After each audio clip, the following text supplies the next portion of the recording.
Chapter 5, The Order of the Phoenix. My dear old mom, yeah, said Sirius. We've been trying to get her down for a month, but we think she put a permanent sticking charm on the back of the canvas. Let's get downstairs quick, before they all wake up again. But what's the portrait of your mother doing here? Harry asked, bewildered, as they went through the door from the hall and, led the way down a flight of narrow stone steps, the others just behind them. Hasn't anyone told you? This was my parents' house, said Sirius. But I'm the last black left, so it's mine now. I offered it to Dumbledore for headquarters, about the only useful thing I've been able to do. Harry, who had expected a better welcome, noted how hard and bitter Sirius's voice sounded. He followed his godfather to the bottom of the stairs and through a door leading into the basement kitchen. It was scarcely less gloomy than the hall above, a cavernous room with rough stone walls. Most of the light was coming from a large fire at the far end of the room. A haze of pipe smoke hung in the air like battle fumes, through which loomed the menacing shapes of heavy iron pots and pans hanging from the dark ceiling. Many chairs had been crammed into the room for the meeting, and a long wooden table stood in the middle of the room, littered with rolls of parchment, goblets, empty wine bottles, and a heap of what appeared to be rags. Mr. Weasley and his eldest son, Bill, were taking quietly with their heads together at the end of the table.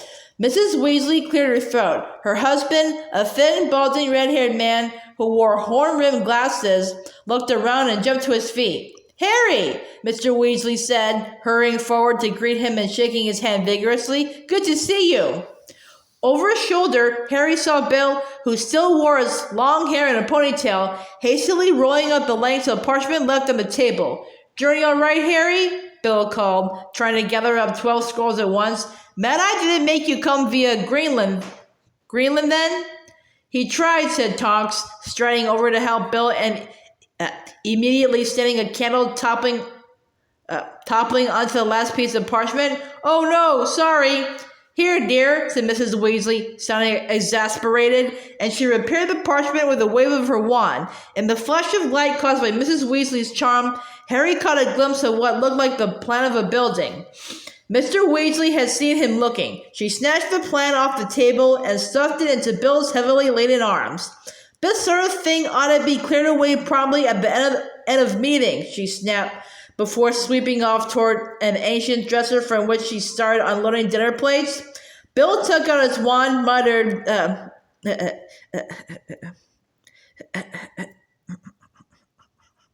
"Evanesco," and the scrolls vanished.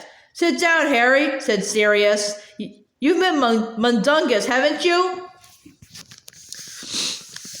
The thing Harry had taken to be a pile of rags gave a prolonged grunting snore and then jerked awake.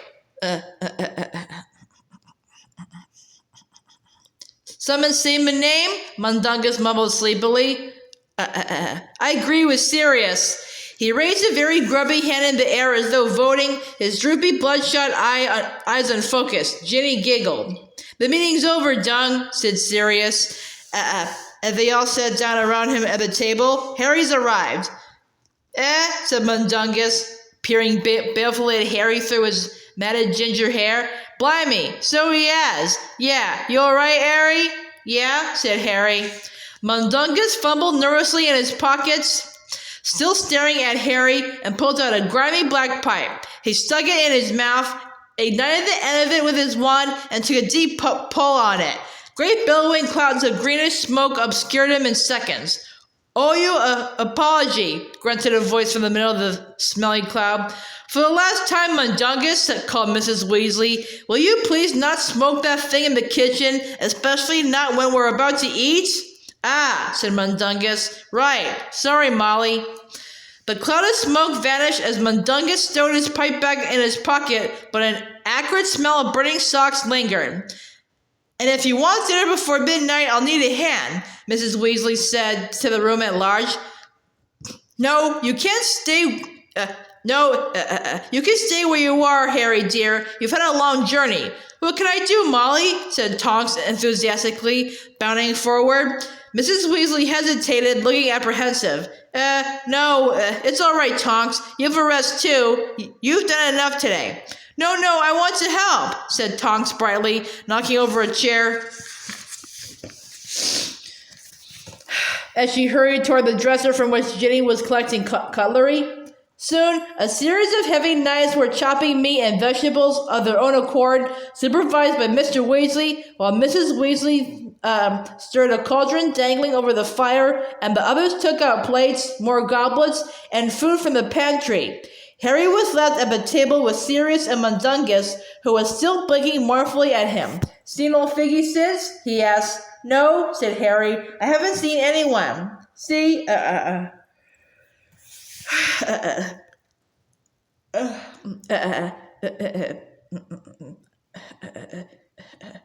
wouldn't have left," said Mundungus, leaning forward, a pleading note in his voice, "but I had a business opportunity." Harry felt something brush against his knees and started, but it was only Crookshanks, Hermione's bandy-legged ginger cat, who wound himself once around Harry's legs, purring, then jumped onto Sirius's lap and curled up. Sirius scratched him absent-mindedly behind the ears as he turned, still grim-faced, to Harry. "Had a good summer so far?" "No, it's been lousy," said Harry. For the first time, something like a grin flitted across Sirius's face. "Don't know what you're complaining about myself." "What?" said Harry incredulously. "Personally, I'd have welcomed a Dementor attack. A deadly struggle for my soul would have broken the monotony nicely. You think you've had it bad? At least you've been able to get out and about, stretch your legs, get into a few fights. I've been stuck inside for a month." "How come?" asked Harry, frowning. "Because the Ministry of Magic's still after me, and Voldemort will know all about me being an animagus by now. Wormtail will have told him, so my big disguise is useless. There's not much I can do for the Order of the Phoenix, or so Dumbledore feels."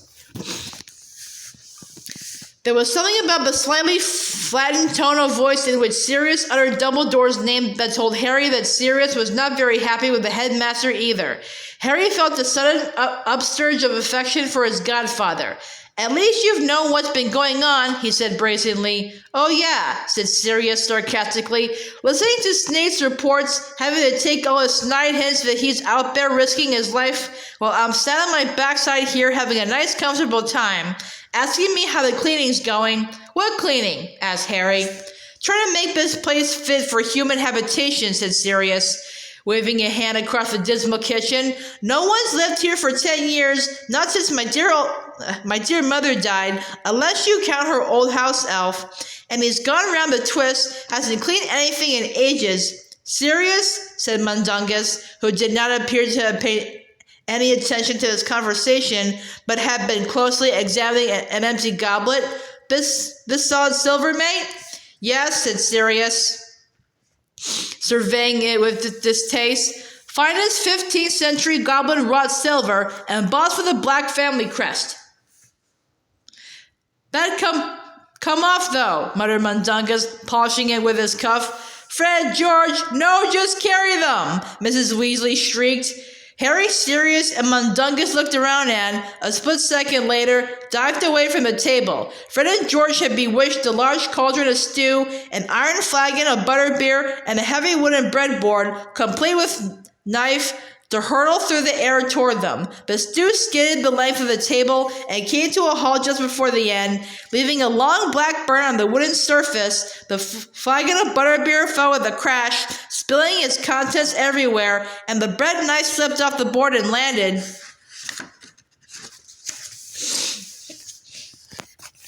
point down and quivering ominously, exactly where Sirius's right hand had been seconds before. "For heaven's sake," screamed Mrs. Weasley, "there was no need. I've had enough of this. Just because you're allowed to use magic now, you don't have to whip your wands out for every tiny little thing."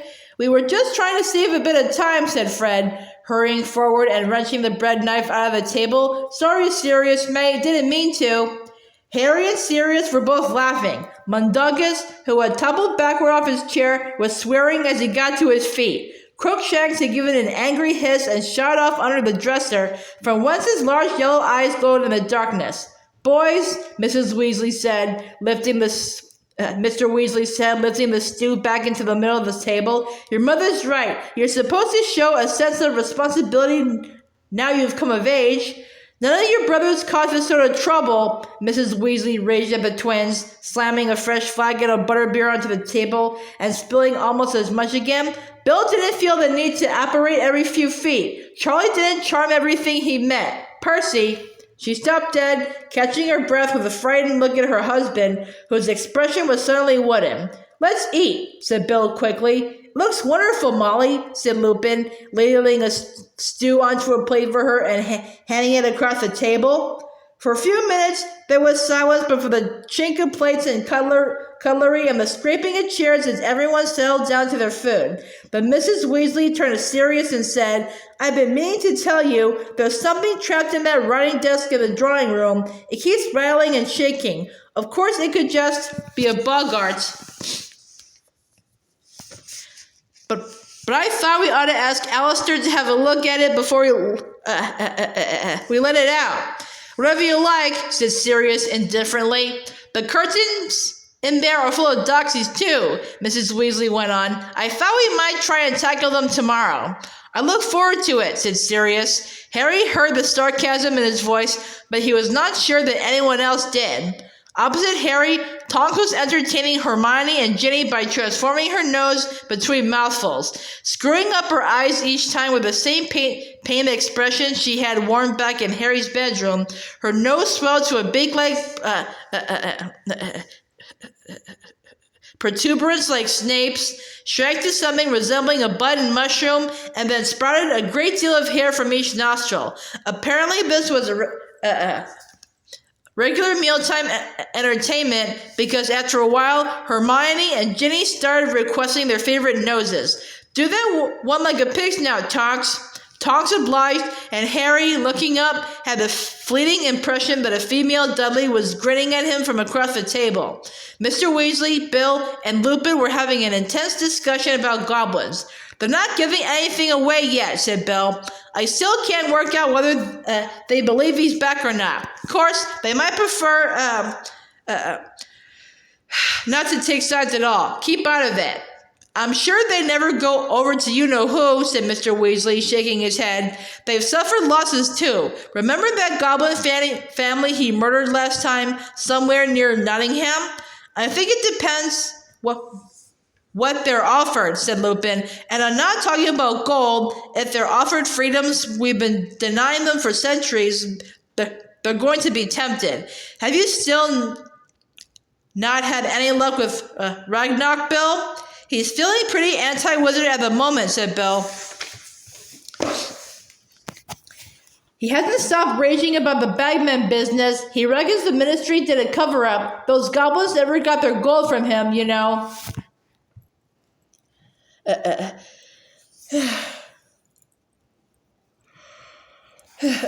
gale of laughter from the middle of the table drowned the rest of Bill's words. Fred, George, Ron, and Mundungus were rolling around in their seats. And then, choked Mundungus, tears running down his face, and then, if you'll believe it, he says, Dung, where did you get all them toads from? 'Cause some son of a bludger's gone and nicked all mine. And I say, nicked all your toads, Will, what next? So you'll be wanting some more then?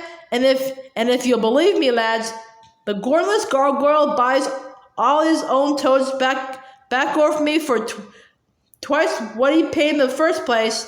I don't think we need to hear any more of your business dealings, thank you very much, Mundungus, said Mrs. Weasley sharply, as Ron slumped forward onto the table, howling with laughter. Beg pardon, Molly, said Mundungus at once, wiping his eyes and winking at Harry. But you know, Will nicked him off Wardy Harris in the first place, so I wasn't really doing nothing wrong. I don't know where you learn about right and wrong, Mundungus, but you seem to have missed a few crucial lessons, said Mrs. Weasley coldly. Fred and George buried their faces in the goblets of butterbeer. George was hiccuping. For some reason, Mrs. Weasley threw a very nasty look at Sirius before getting to her feet and going to fetch a large rhubarb crumble for pudding. Harry looked round at his godfather. Molly doesn't approve of Mundungus, said Sirius in an undertone. How come he's in the order? Harry said very quietly. He's useful, Sirius muttered. Knows all the crooks. Well, he would, seeing as he's one himself, but he's also very loyal to Dumbledore, who helped him out of a tight spot once. It pays to have someone like Dung around. He hears things we don't, but Molly thinks inviting him to stay for dinner is going too far. She hasn't forgiven him for slipping off duty when he was supposed to be tailing you. 3 helpings of rhubarb crumble and custard later, and the waistband on Harry's jeans was feeling uncomfortably tight, which was saying something, as the jeans had once been Dudley's. He laid down his spoon in a lull in the general conversation. Mr. Weasley was leaning back in his chair, looking replete and relaxed. Tonks was yawning widely, her nose now back to normal, and Ginny, who had lured Crookshanks out from under the dresser, was sitting cross-legged on the floor, rolling butterbeer corks for a chase. Nearly time for bed, I think, said Mrs. Weasley on a yawn. Not just yet, Molly, said Sirius, pushing away his empty plate and turning to look at Harry. You know, I'm surprised at you. I thought the first thing you'd do when you got here would be to start asking questions about Voldemort. The atmosphere in the room changed with a rapidity Harry associated with the arrival of Dementors. Where seconds before it had been sleepily relaxed, it was now alert, even tense. A frisson had gone around the table at the mention of Voldemort's name. Lupin, who had been about to take a sip of wine, lowered his goblet slowly, looking wary. I did, said Harry indignantly. I asked Ron and Hermione, but they said we're not allowed in the order, so... And they're quite right, said Mrs. Weasley. You're too young. She was sitting bolt upright in her chair, her fist clenched upon its arms, every trace of drowsiness gone. Since when did someone have to be in the Order of the Phoenix to ask questions? Asked Sirius. Harry's been trapped in that muggle house for a month. He's got the right to know what's been happening. Hang on, interrupted George loudly. How come Harry gets his questions answered? Said Fred angrily. We've been trying to get stuff out of you for a month, and you haven't told us a single stinking thing, said George. You're too young. You're not in the order, said Fred in a high-pitched voice that sounded uncannily like his mother's. Harry's not even of age. It's not my fault you haven't been told what the order's doing, said Sirius calmly. That's your parents' decision. Harry, on the other hand, it's not down to you to decide what's good for Harry, said Mrs. Weasley sharply. Her normally kindly face looked dangerous. You haven't forgotten what Dumbledore said, I suppose? Which bit? Sirius asked politely, but with an air as though readying himself for a fight. The bit about not telling Harry more than he needs to know, said Mrs. Weasley, placing a heavy emphasis on the last 3 words. Ron, Hermione, Fred and George's heads turned from Sirius to Mrs. Weasley as though following a tennis rally. Ginny was kneeling amid a pile of abandoned butterbeer corks, watching the conversation with her mouth slightly open. Lupin's eyes were fixed on Sirius. I don't intend to tell him more than he needs to know, Molly, said Sirius. But as he was the one who saw Voldemort come back, again there was a collective shudder around the table at the name. He has more right than most to. He's not a member of the Order of the Phoenix, said Mrs. Weasley. He's only 15, and he's dealt with as much as most in the Order, said Sirius, and more than some. No one's denying what he's done, said Mrs. Weasley, her voice rising, her fists trembling on the arms of her chair. But he's not a child, said Sirius impatiently. He's not an adult either, said Mrs. Weasley, the color rising in her cheeks. He's not James, Sirius. I'm perfectly clear who he is. Thanks, Molly, said Sirius coldly. I'm not sure you are, said Mrs. Weasley. Sometimes, the way you talk about him, it's as though you think you've got your best friend back. What's wrong with that? Said Harry. What's wrong, Harry, is that you are not your father, however much you might look like him, said Mrs. Weasley, her eyes still boring into Sirius. You are still at school, and adults responsible for you should not forget it.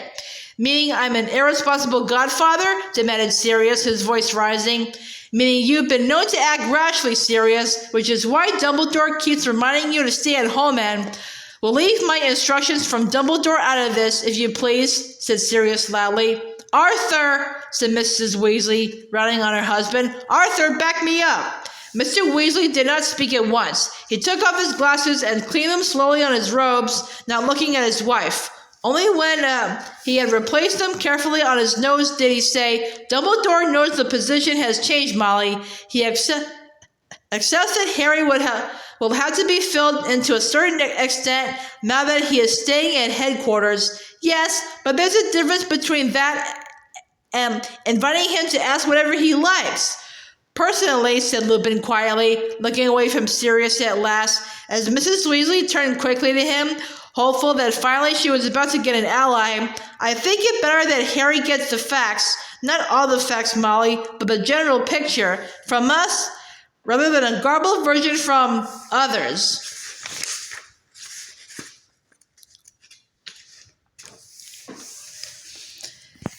His expression was mild, but Harry felt sure that Lupin, at least, knew that some extendable ears had survived Mrs. Weasley's purge.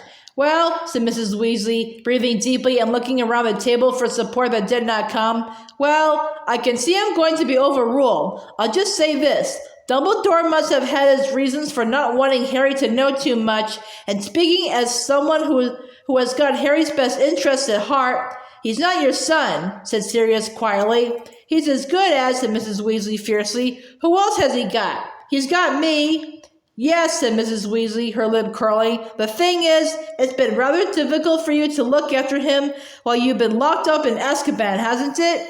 Sirius started to rise from his chair. Molly, you're not the only person at this table who cares about Harry, said Lupin sharply. Sirius, sit down. Mrs. Weasley's lower lip was trembling. Sirius sank slowly back into his chair, his face white. I think Harry ought to be allowed a say in this, Lupin continued. He's old enough to decide for himself. I want to know what's been going on, Harry said at once. He did not look at Mrs. Weasley. He had been touched by what she had said about his being as good as a son, but he was also impatient at her mollycoddling. Sirius was right. He was not a child. Very well, said Mrs. Weasley, her voice cracking. Ginny, Ron, Hermione, Fred, George, I want you out of this kitchen now. There was an instant uproar. We're of age, Fred and George bellowed together. If Harry's allowed, why can't I? Shouted Ron. Mom, I want to, wailed Ginny. No, shouted Mrs. Weasley, standing up, her eyes overbright. I absolutely forbid. Molly, you can't stop Fred and George, said Mr. Weasley wearily. They are of age. They're still at school, but they're legally adults now, said Mr. Weasley, in the same tired voice. Mrs. Weasley was now scarlet in the face. All right, Ben. Fred and George can stay, but Ron, Harry will tell me and Hermione everything you say anyway, said Ron hotly. Won't you? He added uncertainly, meeting Harry's eyes. For a split second, Harry considered telling Ron that he wouldn't tell him a single word, that he could try a taste of being kept in the dark and see how he liked it. But the nasty impulse vanished as they looked at each other. Of course I will, Harry said. Ron and Hermione beamed. Fine, shouted Mrs. Weasley. Fine. Ginny, bed. Ginny did not go quietly. They could hear her raging and storming at her mother all the way up the stairs, and when she reached the hall, Mrs. Black's ear-splitting shrieks were added to the din. Lupin hurried off to the porch to restore calm. It was only after he had returned, closing the kitchen door behind him and taking his seat at the table again, that Sirius spoke. Okay, Harry, what do you want to know? Harry took a deep breath and asked the question that had been obsessing him for a month. Where's Voldemort? What's he doing? I've been trying to watch the Muggle news, he said, ignoring the renewed shudders and winces at the name, and there hasn't been anything that looks like him yet. No funny deaths or anything. That's because there haven't been any suspicious deaths yet, said Sirius. Not as far as we know anyway, and we know quite a lot. More than he thinks we do anyway, said Lupin. How come he stopped killing people? Harry asked. He knew that Voldemort had murdered more than once in the last year alone. Because he doesn't want to draw attention to himself at the moment, said Sirius. It would be dangerous for him. His comeback didn't come off quite the way he wanted it to, you see. He messed it up. Or rather, you messed it up for him, said Lupin with a satisfied smile. How? Harry asked perplexedly. You weren't supposed to survive, said Sirius. Nobody apart from his Death Eaters was supposed to know he'd come back, but you survived to bear witness. And the very last person he wanted alerted to his return the moment he got back was Dumbledore, said Lupin, and you made sure Dumbledore knew at once. How has that helped? Harry asked. Are you kidding? Said Bill incredulously. Dumbledore was the only one you knew who was ever scared of. Thanks to you, Dumbledore was able to recall the Order of the Phoenix about an hour after Voldemort returned, said Sirius. So what's the Order been doing? Said Harry, looking around at them all. Working as hard as we can to make sure Voldemort can't carry out his plans, said Sirius. How'd you know what his plans are? Harry asked quickly. Dumbledore's got a shrewd idea, said Lupin, and Dumbledore's shrewd ideas normally turn out to be accurate. So what does Dumbledore reckon he's planning? Well, firstly, he wants to build up his army again, said Sirius. In the old days, he had huge numbers at his command, witches and wizards he bullied or bewitched into following him, his faithful Death Eaters, a great variety of dark creatures. You heard him planning to recruit the giants. Well, there'll be just one group he's after. He's certainly not going to try and take up a Ministry of Magic with only a dozen Death Eaters. So you're trying to stop him getting more followers? We're doing our best, said Lupin. How? Well, the main thing is to try and convince as many people as possible that you-know-who really has returned, to put them on their guard, said Bill. It's proving tricky, though. Why? Because of the Ministry's attitude, said Tonks. You saw Cornelius Fudge after you-know-who came back, Harry. Well, he hasn't shifted his position at all. He's absolutely refusing to believe it's happened. But why? Said Harry desperately. Why is he being so stupid? If Dumbledore... well, you put your finger on the problems, said Mr. Weasley with a wry smile. Dumbledore. Fudge is frightened of him, you see, said Tonks sadly. Frightened of Dumbledore? Said Harry incredulously. Frightened of what he's up to, said Mr. Weasley. You see, Fudge thinks Dumbledore's plotting to overthrow him. He thinks Dumbledore wants to be Minister of Magic. But Dumbledore doesn't want... Of course he doesn't, said Mr. Weasley. He's never wanted the minister's job, even though a lot of people wanted him to take it when Millicent Bagnold retired. Fudge came to power instead, but he's never quite forgotten how much popular support Dumbledore had, even though Dumbledore never applied for the job.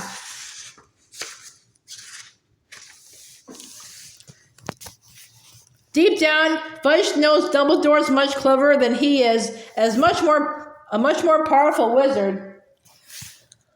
And in the early days of his ministry, he was forever asking Dumbledore for help and advice, said Lupin. But seeing that he's become fond of power now, and much more confidence, he loves being Minister of Magic, and he's managed to convince himself that he's the clever one, and Dumbledore's simply stirring up trouble for the sake of it. How can he think that? Said Harry angrily. How can he think Dumbledore would just make it all up? That I'd make it all up?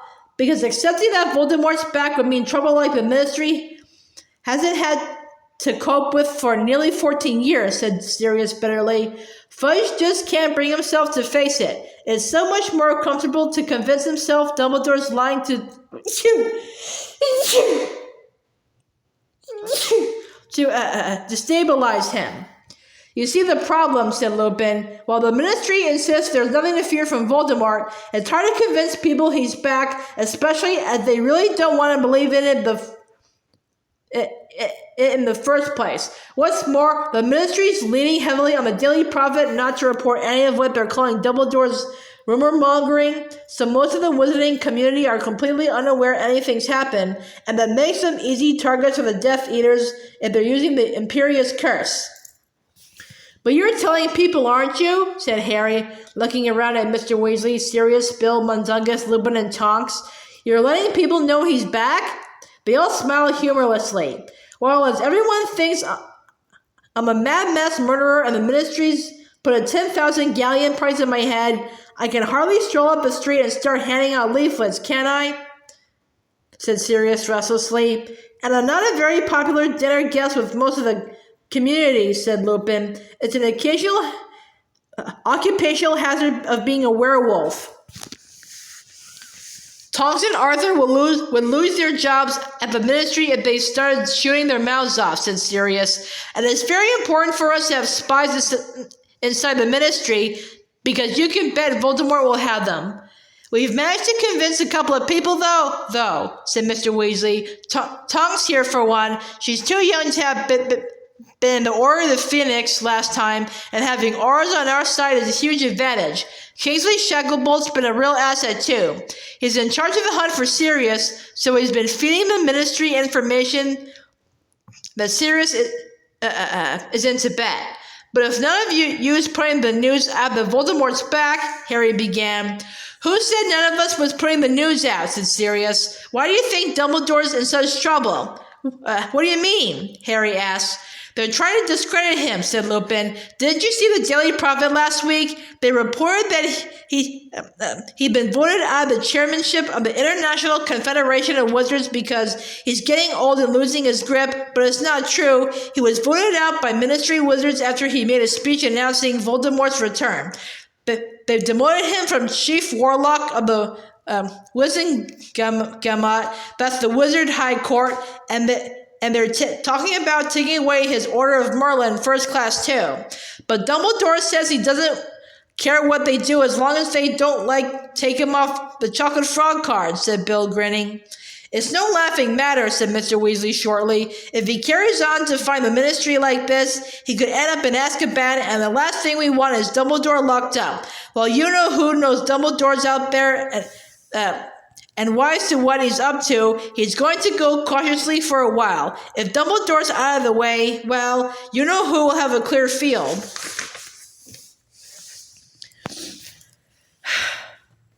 But if Voldemort's trying to recruit more Death Eaters, it's bound to get out that he's come back, isn't it? Asked Harry desperately.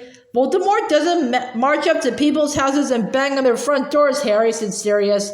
He tricks, jinxes, and blackmails them. He's well practiced at operating in secrecy. In any case, gathering followers is only one thing he's interested in. He's got other plans too, plans he can put into operation very quietly indeed, and is concentrating on them at the moment. What's he after apart from followers? Harry asked swiftly. He thought he saw Sirius and Lupin exchange the most fleeting of looks before Sirius said, stuff he can only get by stealth. When Harry continued to look puzzled, Sirius said, like a weapon, something he didn't have last time. What? When he was powerful before? Yes. Like what kind of weapon? Said Harry. Something worse than the Avada Kedavra? That's enough.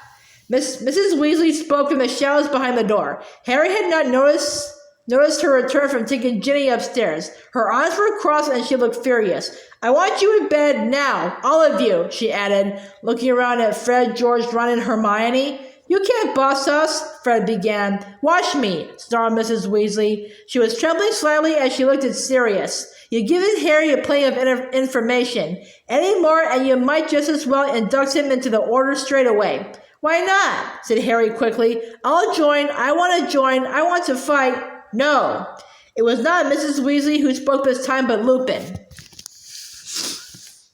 The order is comprised only of overage wizards, he said. Wizards who have left school, he added, as Fred and George opened their mouths. There are dangers involved of which you can have no idea, any of you. I think Molly is right, Sirius. We've said enough. Sirius half shrugged but did not argue. Mrs. Weasley beckoned imperiously to her sons and Hermione. One by one, they stood up and Harry, recognizing defeat, followed suit.